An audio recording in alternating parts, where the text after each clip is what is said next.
प्रभु की नाम की जय हो।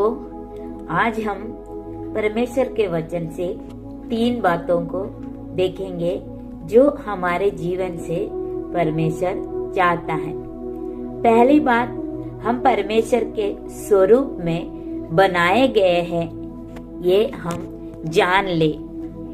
क्योंकि आप कोई भी देश के हो, काला हो सकता है, गोरा हो सकता है, मोटा हो सकता है, पतला हो सकता है, आप अमीर होंगे, गरीब होंगे, अलग अलग जाति के होंगे, फिर भी आप परमेश्वर के स्वरूप में ही बनाए हैं, जिसको हम उत्पत्ति के किताब 1 अध्याय उसका 27 में इस प्रकार लिखा है, तब परमेश्वर ने मनुष्य को अपने स्वरूप के अनुसार उत्पन्न किया। और जब हम फिलिपियो 4 के 11 में लिखा है, यह नहीं कि मैं अपनी घटी के कारण यह कहता हूँ, क्योंकि मैंने ये सीखा है कि जिस दशा में हूँ उसी में संतोष करूँ। हाँ मेरे प्रियो, हम जिस भी अवस्था में हैं, जिस भी कैटेगरी में है, फिर भी हमको जिस भी अवस्था में है, हम उस अवस्था में हम संतुष्ट रहना है। पौलुस यहाँ पे ऐसे कहता है कि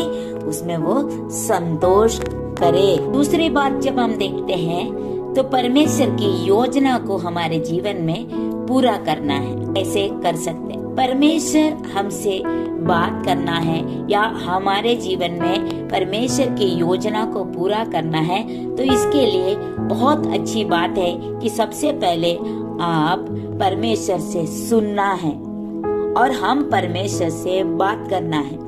हम ये कैसे कर सकते हैं? आप सोचते होंगे हम परमेश्वर से बात कैसे कर सकते हैं? हाँ मेरे लोगों, जब हम प्रार्थना करते हैं तब हम परमेश्वर से बातें करता है।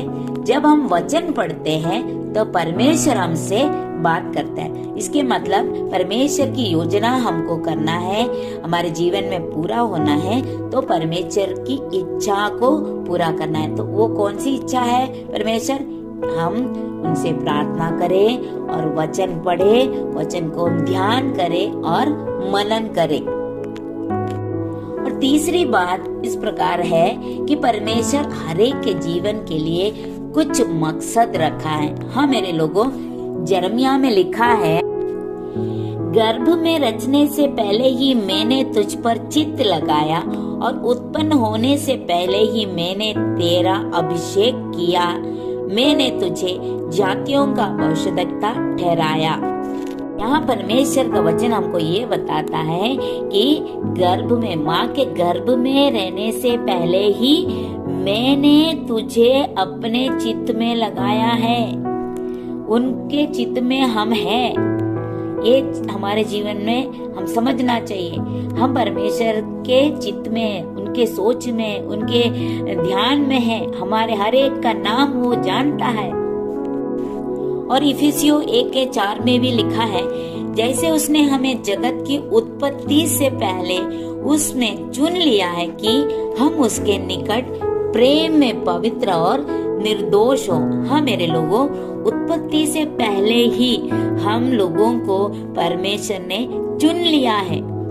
हाँ, हम दर दर भटक रहे होते और हम इधर उधर में थे, फिर भी परमेश्वर ने हमको ढूंढ कर जगत की उत्पत्ति से ही पहले हमको चुन लिया।